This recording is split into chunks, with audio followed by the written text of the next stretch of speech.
Agartala press ক্লাবের সদস্যরা পরিবেশ রক্ষার বার্তা সারা বছরে নানা প্রচারের মাধ্যমে সাহায্যে ছড়িয়ে দিতে সচেষ্ট থাকেন। সরকারি বেসরকারি উদ্যোগে হওয়া বৃক্ষরোপণ কর্মসূচি থেকে পরিবেশ রক্ষার সচেতনতামূলক বার্তা গুরুত্ব দিয়ে প্রচার করে থাকেন।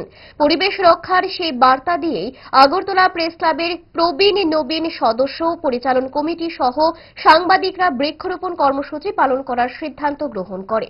30 জুন সোমবার আগরতলা প্রেস ক্লাব সংলগ্ন পার্কে বিভিন্ন ধরনের পরিবেশ বান্ধব বৃক্ষরোপণ করা হয়। এই অনুষ্ঠানে উপস্থিত সকলকে ধন্যবাদ এবং অভিনন্দন জানান আগরতলা প্রেস ক্লাবের সভাপতি প্রণব সরকার। প্রেস ক্লাবের আগরতলা প্রেস ক্লাবের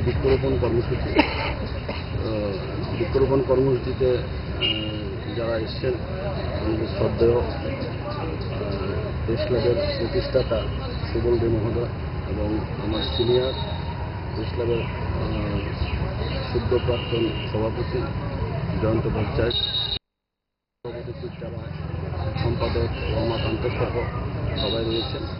তো আমরা প্রেস ক্লাবের পক্ষ থেকে সবাইকে অভিনন্দন জানাই যে আজকে আপনারা এই রোদ্রের মধ্যেও কষ্ট করে বৃক্ষরোপণ কর্মসূচিতে অংশ নিয়েছেন।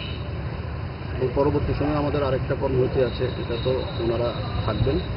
তো আমরা পর্যায়ক্রমে বৃক্ষরোপণ কর্মসূচিটাকে আরও বিস্তৃত আকারে করার একটা পরিকল্পনা রয়েছে। এটা পরবর্তী সময়ে আমরা করব। আর যে জায়গার কথা সুবলদা এবং জয়ন্তদা বলেছেন সে ব্যাপারে আমরা চিঠি দেব, চিঠি দিয়ে লিগেলি আইনগতভাবে যা যা করার এটা আমরা করব।